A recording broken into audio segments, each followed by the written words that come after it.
can't emphasize this point enough. It made me millions of dollars. If you're into the exercise and it makes sense to you and it really connects with you, that will convey to your client, and your client will be like, wow, she's really into this. This is great. And they will be signing up for the next session in their own mind before this session ends. That's important. This has been complete gold. It's been mentioned on this podcast a whole bunch of times by various people. It's just amazing to me. It's just there's still this huge a struggle in our niche, and this is obviously not just in our niche, but everywhere, on being focused on what's really important. And this is one of the things that you got to get this right first. I've seen this so much, and I can see how that can really be the death of the business.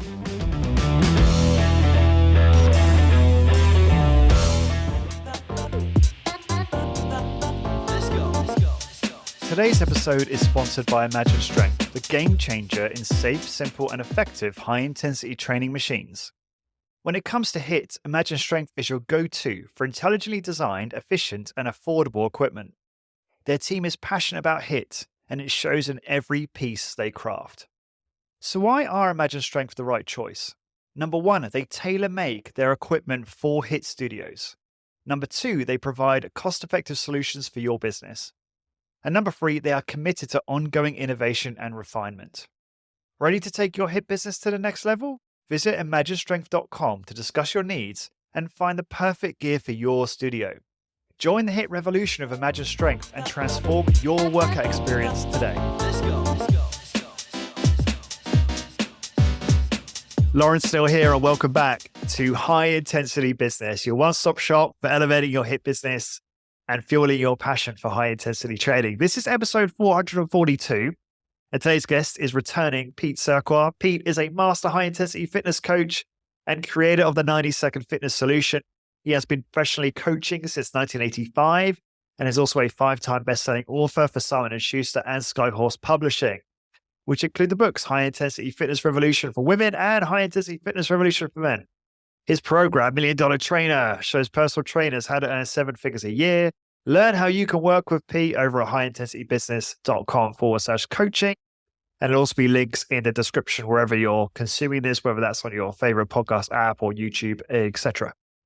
So I'm excited because today, I should firstly say, welcome, Pete. Great to see you again. Good morning, Lawrence. Great to see you. Thank you for having me back on. You're very welcome. I'm enjoying doing this, what is almost like an impromptu series with you where we cover all these different topics that we think are going to be valuable to the audience, but also to everyone that you're working with in the coaching program. So you mentioned this individual to me who's been a huge inspiration to you in your business journey. So take it away.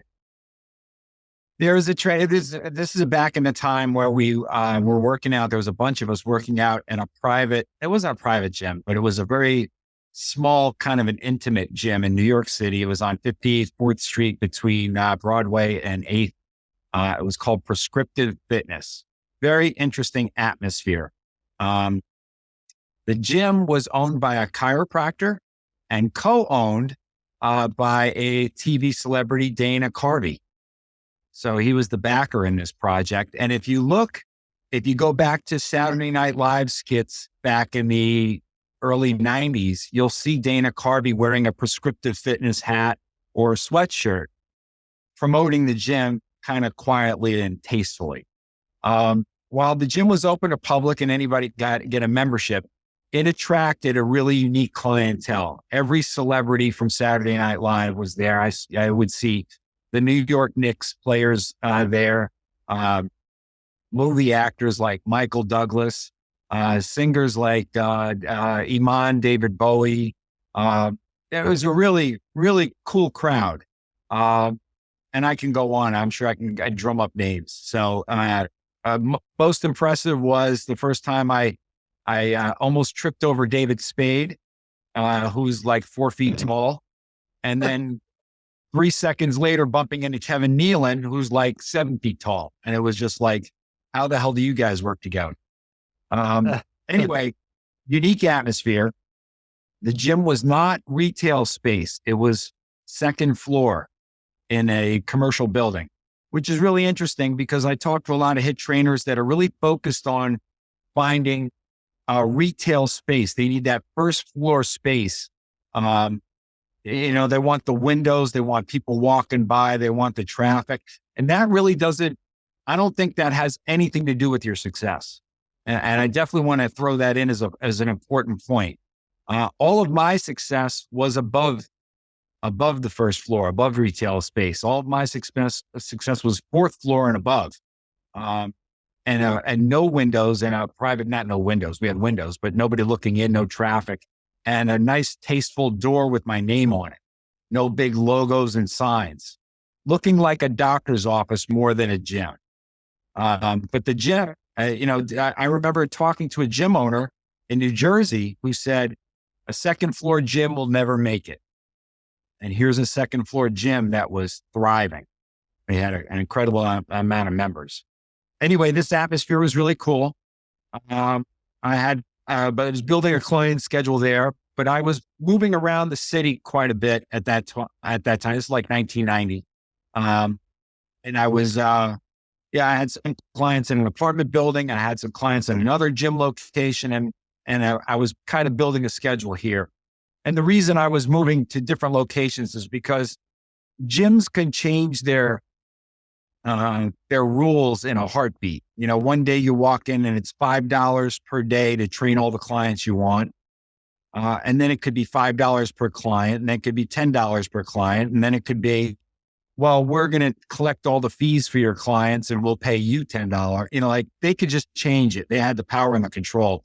So I kept my clients kind of spread out at this point. I wasn't ready for my own facility. So that's how I was building it. Anyway, this gym was welcoming the trainers. So one reason why I was kind of putting a good schedule there. I was doing 40 sessions a week, which is a huge number for personal trainers back then. These were 1-hour sessions. I had some high intensity techniques built into my workouts, but I had to stretch the workout time. So you have to put some stretching in there and some warm up on the treadmill and, conversation just to fill the hour or 50 minutes, right? But there was a trainer. His name was Ben. It still is Ben. And he inspired me, and I watched and studied this guy. And I'm going to tell you about his workouts and his clientele. And it really just knocked me over. And once I figured out what he was doing, it cracked the code for me, and my business went to the next level and literally doubled. So, and I'm doing 40 sessions a week now. Okay. So, or at the time. So to go to 80 is huge, right? I mean, back in 1990, find me a trainer anywhere on the planet in any protocol, any style of training that's doing 80 sessions a week. I can't think of any. haven't heard of anybody. So not even Arthur Jones was doing 80 sessions a week, right? So Ben, I'm watching him, and the first thing that struck me was he would be at this prescriptive fitness gym for 8 to 10 hours a day, 5 days a week, maybe even 6. I don't know that I saw him on Saturdays. And he was booked solid back to back. Client would come in, he would do a session. There's a client waiting, and he's just, he's like a machine. Boom, boom, boom, boom, boom. I used to watch him try to find 10 or 15 minutes to go to the bathroom, or he'd grab his training partner and they'd sneak off into the stairwell so they could eat their chicken and rice. He was an amateur bodybuilder, not a big body. He was all natural. There was no steroids in his body, and he was, or it did look like there was anyway. But he looked very good in clothes, very normal size. I want to say he was, 5'6", 5'7", 5'8" at the most. And if he was 140 to 160 pounds, doesn't matter contest or pre-contest, but so that gives you the size of the guy. So not an overwhelming personality and body, not an imposing, I should say. And always wore gym clothes, even back in the 1990s. Remember the dress code was kind of like those baggy gym pants. I don't know that in Europe, but it was just kind of, yes, you did. Dorian Yates would wear. But it was a look, the baggy sweatshirts and stuff. I don't know, maybe it's supposed to make you look bigger than you were, but either way, that was, so not a professional look as far as his gym clothes go, but he's banging out 8 sessions in a row during the day. I think he was charging $40 a shot. So, I mean, just do the math. I mean, holy cow, the guy's making $1,600 a week. And back in 1990, that's a lot of money. What's that in today's money, do you think? Oh, double it easily, Yeah. easily double it, right? Which is 150 grand a year. Yeah.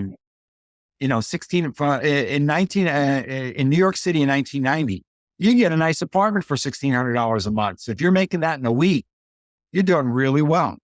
Sure. So it's you've got spend money. You've got a nice car, and he had a nice car. He's successful. And this is what all the other trainers in the gym wanted. Everybody wanted to have that disposable income and that level of success. This guy cracked the code. He had it. So not an imposing figure, not a tremendous athlete. He wasn't winning bodybuilding contests, but he was competing. And he's booked solid. So now when somebody somebody like this catches your attention, or it caught my attention in that, okay, what the heck does this guy have that I don't? Okay. I'm doing the same amount of sessions, but I got a lot of running around to do to accumulate. I'm doing really well. My business is really like on the verge of spilling over into this. I'm looking at cracking my own code and going to the next level in a big way. And I had big goals and dreams. This guy seems to be a step ahead of me. Not seems, he was, plain and simple. And I'm not seeing it. So I really studied him and watched him.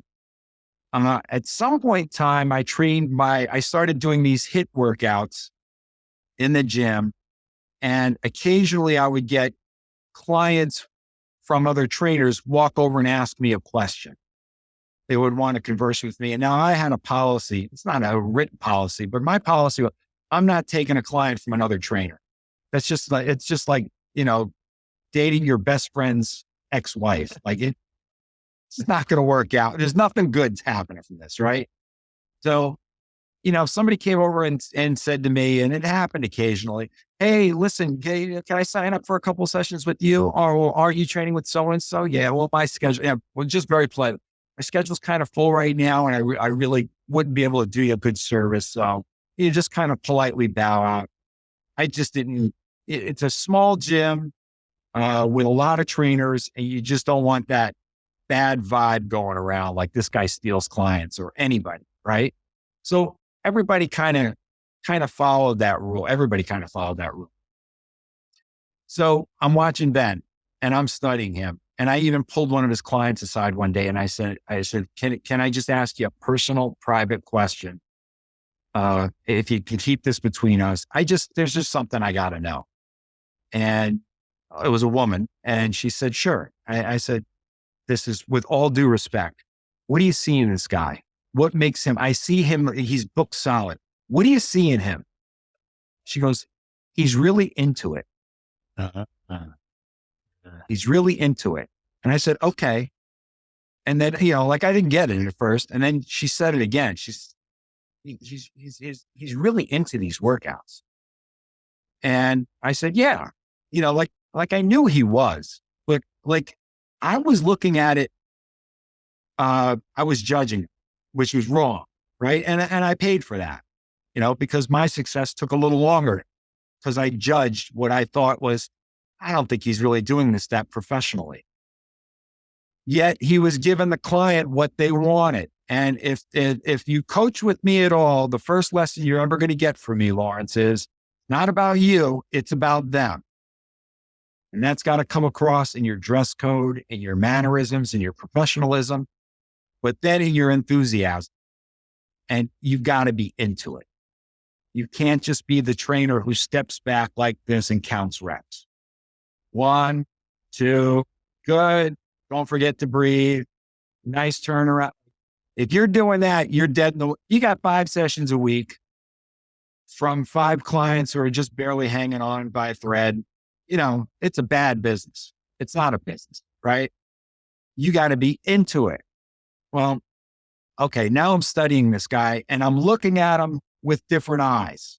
Thank God I was smart enough to do that because I was really stupid to judge what I thought he was doing. And I was really, I could not be more wrong about this.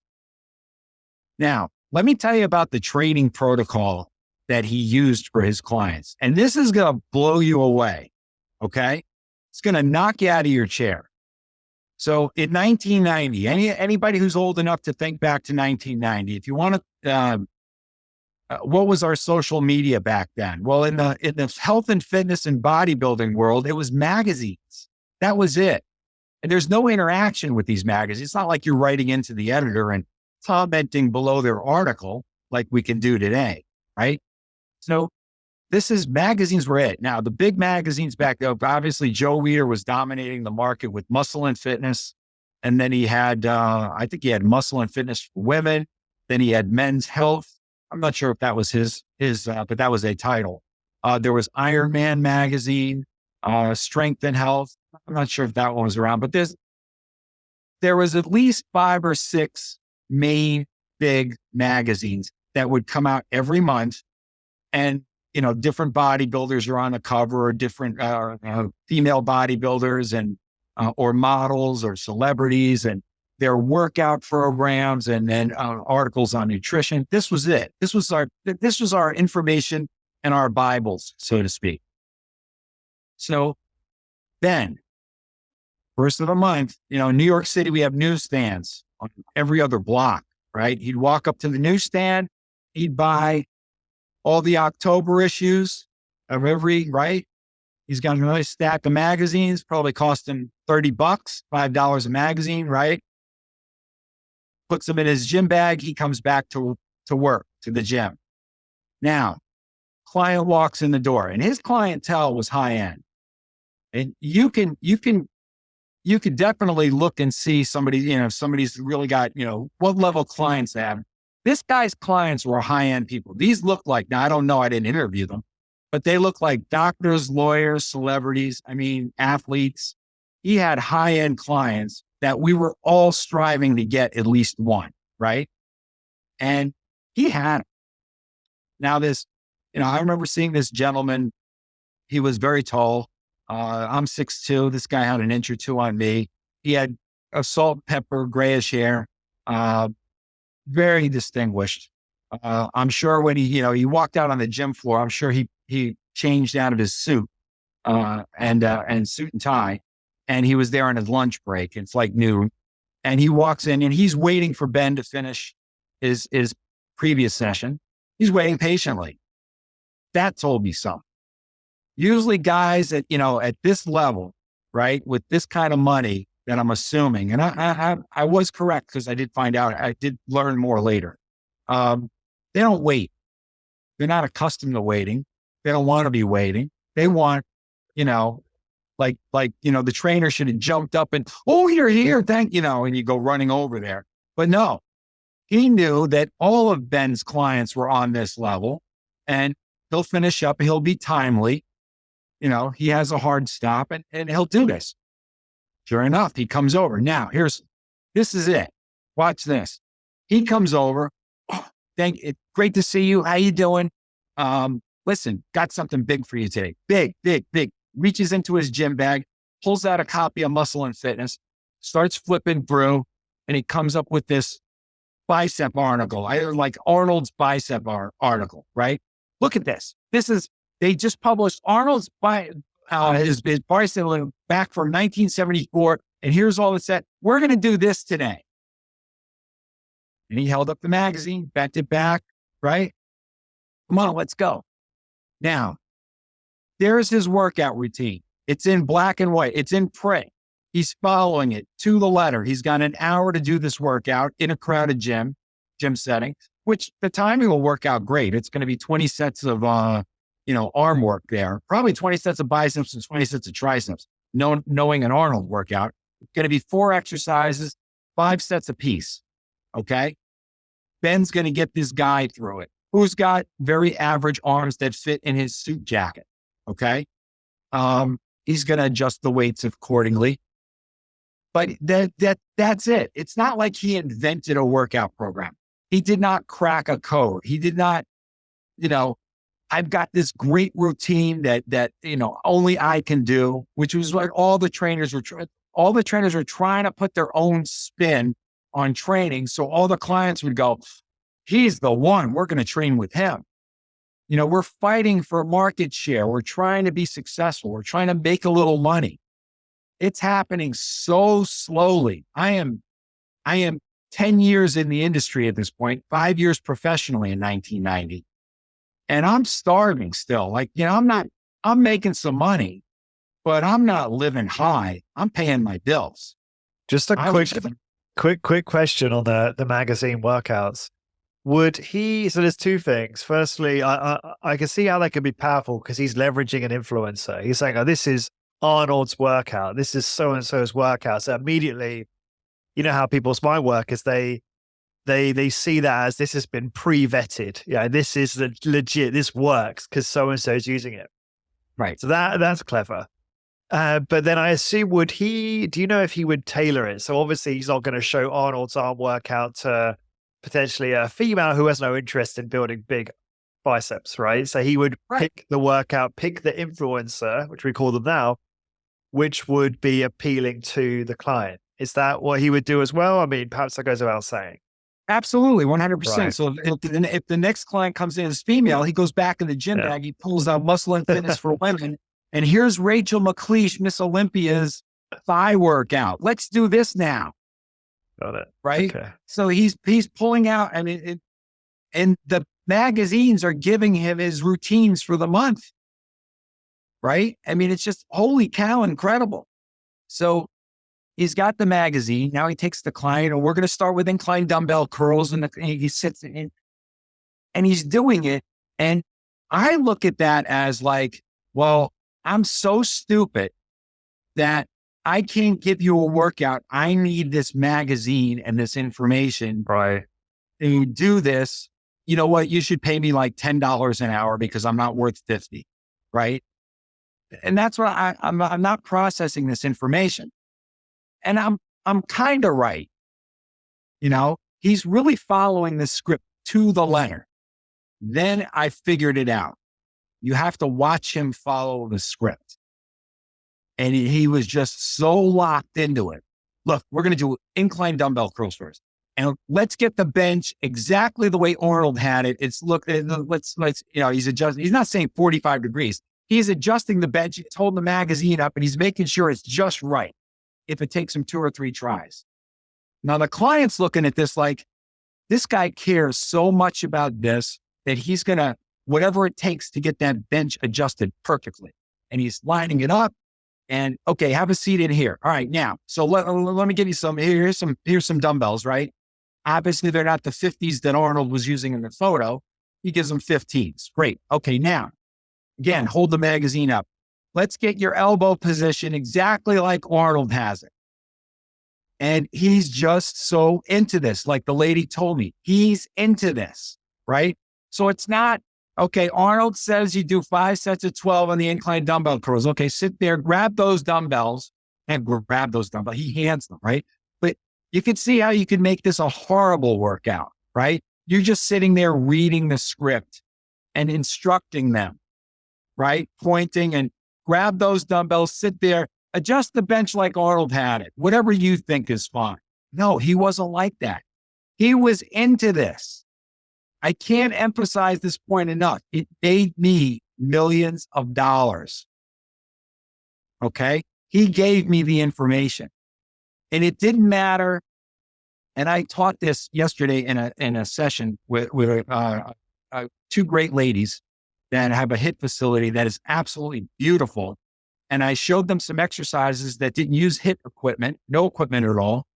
And I showed them that if you're into the exercise and it makes sense to you and it really connects with you, that will convey to your client. And your client will be like, wow, she's really into this. This is great. And they will be signing up for the next session in their own mind before this session ends. That's important. What's the opposite of that? If you're not connecting with the client and you're really just reading a script and kind of half-assing this and you're not into that, you're counting reps, that kind of a style, your client is now thinking subconsciously how to quit this relationship because you can't do it easily, right? It's a relationship. I pay this person monthly or weekly or whatever the package is. And they're so nice to me. And that's like the biggest, it's not a compliment. If somebody says, "Oh, my trainer is so nice," that's death, man. That is death. Today's episode is sponsored by Imagine Strength, the game changer in safe, simple, and effective high-intensity training machines. When it comes to HIIT, Imagine Strength is your go-to for intelligently designed, efficient, and affordable equipment. Their team is passionate about HIIT, and it shows in every piece they craft. So why are Imagine Strength the right choice? Number one, they tailor-make their equipment for HIIT studios. Number two, they provide cost-effective solutions for your business. And number three, they are committed to ongoing innovation and refinement. Ready to take your HIIT business to the next level? Visit imaginestrength.com to discuss your needs and find the perfect gear for your studio. Join the HIIT revolution of Imagine Strength and transform your workout experience today. Wow, this is very interesting. Okay, yeah. And I was explaining in my coaching session yesterday, or I said, personal training, especially in a HIIT facility, right? In our style of training, this is a relationship. And it's an intimate relationship, and you want it to be a long-term relationship. Now let's think about a relationship. So you can't just walk up to a person and say, "You look nice. I got a hotel room key here. Let's go jump in the sack." That's not going to work, right? They're going to look at you. They're going to call the police. You're going to get smacked in the face. It just doesn't work. What you can do is, "Hi, my name is Lawrence. You look very nice. Would you like to have a cup of coffee and talk about, the gym or your workout program?" Nice conversation. Sure. That sounds reasonable. That's how our relationships work in this business. You can't come in there guns blazing, drill sergeant attitude, and just firing away. And then to maintain a relationship, you still have to be invested, right? You can't take your relationship for granted at some point and say, "They're going to give me a check every month, so I don't have to work hard at this. I'm just going to, I'm going to sit here and eat my apple and look at my schedule, or maybe I'll do my Instagram posts. And you do, you're on the treadmill for 10 minutes, and after that, I'm going to put you on the leg press, and you just do reps until I say stop." And you're doing your own, and they know it. You're not invested in this. You're just kind of being a drill sergeant, you're ordering, you're putting a little bit of a show on trying to earn your fee, but you're not into it. They will try to break up with you at some point. And it's not easy to break up these relationships. So they work on it for months. And you think everything's going fine until they finally get that crack in the window. "Oh, Thanksgiving's coming up," which, by the way, it is. "Listen, got a Thanksgiving party for work. Then I got to travel for business after the holiday. I'm going to be away for about 2 weeks. Then I'm trying to squeeze in this little, pre-Christmas vacation before they, really get." Anyway, don't sign me up for another package of sessions. Let me call you as soon as I get back and the dust settles. You never hear from you ever again. It's very creative. Ben is so into his workouts. His clients were never quitting. They were locked in, right? "We're going to do these. Okay, 5 sets. All right, now Arnold does regular barbell curls, and look at the grip width he has. And he's, we're going to get you. Okay, you got it. Okay, this is great. You got it. This is it. You're doing this. You're all right. Go ahead. Start doing your curls. Now do them strict at first. And then when it gets tough, we're going to do cheat." It says right here, cheat curls, right? Which means you can use your back and because you're going to force out a few more reps. And then I'm going to help you with a few too, right? He's in the exercise. He's enthusiastic. He's locked in. I mean, holy cow. Like, if I could learn nothing else in my 40 years of doing this and just learn that, I could make the same money. 7 figures a year just from that. And I got it. And it meant something. And holy cow. And when I started putting my HIIT protocols together and I cracked the code for my protocol, it was my enthusiasm and the fact that I was so into it that And clients would tell me that. And when I finally had one client, my first client that said it to me, I was doing negative only chins and I would do 3 reps for time. You know, you get 3 opportunities at this. I'm going to help you in the position and you know, I'm going to stay with you. I'm going to spot you. Then I'm going to release and you're going to lower as slow as you can. We're going to accumulate as many seconds as you can. You can even stop and hold, whatever. And I'm going to give you 3 opportunities. I'm going to total up the seconds and we're going to see where that's at. And we're going to measure that time strength measurement. That was my thing, right? That was my code. And then next week, we're going to see if we can beat that, you know, with 2 or 3 or 4. I would legitimately, Lawrence, I was so into this. I was like, there is a mathematical formula here. It does work. You can take this math and you could apply it to nutrition, recovery, scheduling. Like it all comes down to this math, this inroading that we're doing, right? And we can measure that now too. I was really into that. Like I could actually measure the inroad. You know, if I did a 20% inroad in your chest press, so you're 20% weaker at that moment, right? You definitely need a week. We're not doing this again for another week. And I'm talking to the client like they care. They don't care. When I was so into it, they cared, you know? So now if I gave you a 10% inroad, you probably come back in 4 days. But a 20%, your muscles aren't going to work. You're going to need 7 days. So we're not going to do this till next week. And I'm talking about this like it's a little verbal vomit, but my enthusiasm for it was just infectious. And here's the key. It was about them, right? I'm talking about them. This is your chart, your numbers. This is not my numbers. It's not my t-shirt with the cut off sleeves showing my biceps, right? This is about you and what I want to do about you. Like, here's how I want to help you. Isn't this awesome? Like you're 4 seconds stronger this week. Holy cow. Isn't that great? And they're like, it's not great, but you're so into this. I think it's great. Thank you, Ben. He made me millions of dollars just for being into what you're doing. Now, when I watch sessions, when I'm doing my one-on-one coaching with hit trainers, one of the things I ask for is, can you do a video of you? It could be you and a trainer, you and a client. I don't want to break anybody's privacy issues, right? If a client doesn't want to be filmed, I get it. Grab a trainer. Give them a set. It could be 1 or 2 exercises. How about a leg press, a pull down, a chest press? Give me 3 sets. Let me look at them. And let's talk about on one of our coaching calls what you're doing. Let's talk about body language, verbal cues. And those are things that are easy to adjust, even in a 25-year veteran trainer. You know, we look over stuff like that together objectively and say, yeah, we could do that a little bit better. But what I'm really finding, the gold, the real information is your verbal cues and are you into it? And you know, people lose it. Yeah. They're not there. And we got to get that back. And I'm like, listen, let me do it. Now watch. We're going to put it on mute, right? And watch me talk your client through the set. And then they hear me do it.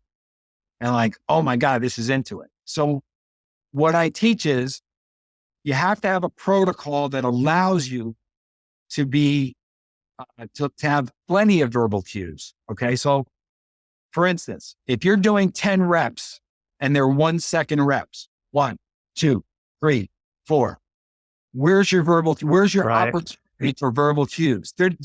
All you can do is count, which makes you sound like an idiot. Right.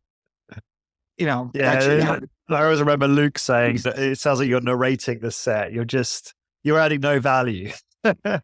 There is no value. Yeah. There is no coaching. There's nothing happening. But if I was doing 3 reps in 90 seconds and I've got to walk you through a 30-second repetition, which is going to be approximately 15-second positive, 15-second negative. Well, the verbal cue opportunities are massive. And in my coaching and in my videos, and I record these for people, you'll never hear me stop talking for a second. I'm always going. And this is not verbal vomit. This is coaching at its best. Okay, I want you to apply a little pressure. We're doing a chest press. You have 100 pounds on the chest press. Now, what I want you to do first, and my stopwatch, which is right here, and I like to hold it as a prop. Okay, I want you to apply 80 pounds of pressure against 100 pounds. Now, 80 pounds against 100 is not going to get that thing to move, right? Not at all. But you do have tension on the muscles, and we already got the time going. Now, load up to 90 pounds of pressure. Excellent. Good. You're just a little bit more. It's shaking a tiny bit. Now go to 100 pounds. 100 pounds against 100 pounds will not make it move, but you've got some good tension on the muscle. Now go to 101 pounds pressure against 100 pounds. Look at that. It cracks forward. It's moving. That's the speed that we want. Maintain that speed. Stay with me. When we get to the lockout position, we don't want to get a rest. So just before you lock out, I'm going to ask you to turn around, reverse direction, and start to bring the weight back towards you. We're going to bring it back a little bit faster because you took so much time going forward. We're ahead of schedule. We're already at 50 seconds. We haven't even completed a repetition yet. So let's speed it up a tiny bit. And the client would be like, it burned, it hurt, it sucked, but you were so into this. I mean, it was great. And you distracted me with your verbal cues and your coaching. Yeah. And that was great. And that's and that came from Ben. He was into it. I mean, he didn't need equipment. It was in somebody else's gym. He was dressed like a clown. I say that literally because we were wearing clown pants back in the 90s, right? That was the fitness look. He wasn't, overly developed. He wasn't, a physique that was leading the way. He wasn't, another thing in New York City in the 90s, you had a lot of wannabe actors and models that weren't making it. So they were personal trainers to make money. Personal trainers are waiters, right? To make a living. And this is easy money. And I'm really pretty. So I'll get 20 clients, no problem, because I'm pretty. And they would. But the minute they either got a job or the client had enough of their prettiness, they parted ways. It wasn't a good business. They were just surviving. So Ben wasn't that. He wasn't pretty. He wasn't a model. He wasn't tall. He wasn't too short. He just wasn't, right? He had all the makings of a trainer that should have failed. Technically, he shouldn't have been as wildly successful as he was. And yet he figured out this code. And it was locked into the workout. Right. It was just amazing. Yeah. So it's just, it's this conviction. It's so interesting because I wasn't sure what to expect when you sent me the notes for this. I wasn't sure it was going to be, I saw enthusiasm and customer service, but I actually didn't connect those to think it was going to be just that he's really, really into it and there's conviction and I guess there is enthusiasm for the workout and for the client getting the result and for them having a great experience and making it all about them. I should have though, because this message, and I love that I've literally just sat here this entire podcast and not said anything for the most part, because this has been complete gold and I don't want to ruin the flow. And I just wanted you to continue to elaborate on the same theme, the simple theme of get really into the workout with the client. But this message, I'm glad you're bringing it up and you're talking so much about it because it's being echoed because it's been mentioned on this podcast a whole bunch of times by various people as being a cornerstone to growing the business. And often, I'm sure you've heard this, a lot of our colleagues will kind of almost poo-poo it or say it's not that important. Our workouts are great. They're great. We need help with marketing, and the reality is, and you've experienced a lot of this, you'll see the workouts. You'll be like, no, actually, you know what? They're not great.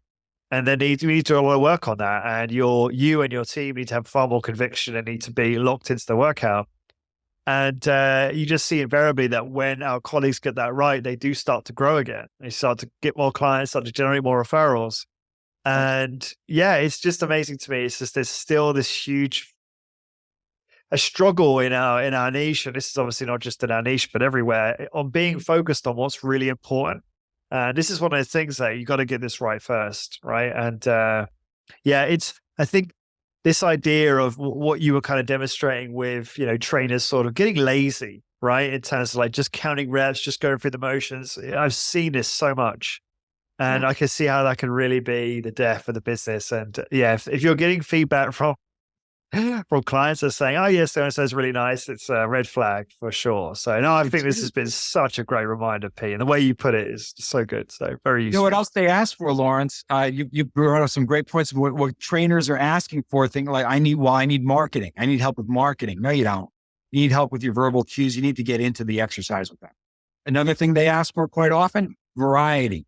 Can you write me up 20 different routines? I'm like, I would use 6 to 8 machines in the same order for 20 years straight. Nobody got bored. Think about that. Why didn't they get bored? Because every set was like, okay, and I reviewed. All right. So, okay. So we're going to do the leg press. Last time you did 320 pounds for 4 reps in 90 seconds. That was excellent.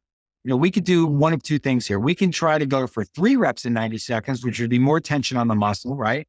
Or we could just go bump it up 10 pounds. How are you feeling today? Look at that. I mean, talk about customer service. We're engaged in their set. This is about Yeah. them, 1,000%, right? What do you think? And how are you? Did you sleep good? Did you have a bad meeting? Are you stressed? Did you have a fight, with your wife? No, I feel pretty good today. Let's bump it up to 10 pounds.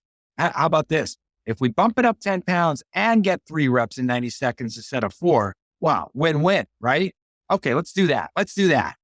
Now, I am into this more than they are, and they see that.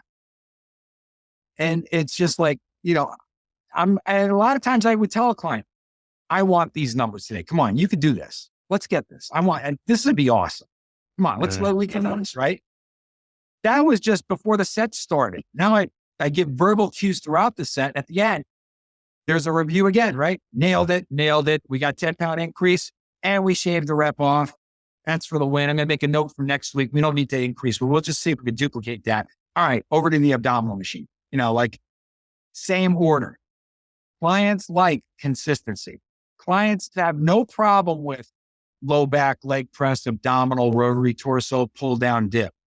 That was a routine that I would use 90% of the time for many, many years in a row. Never had to vary something or let's throw in a manual or let's do this or none of that variety crap, right? I didn't need it.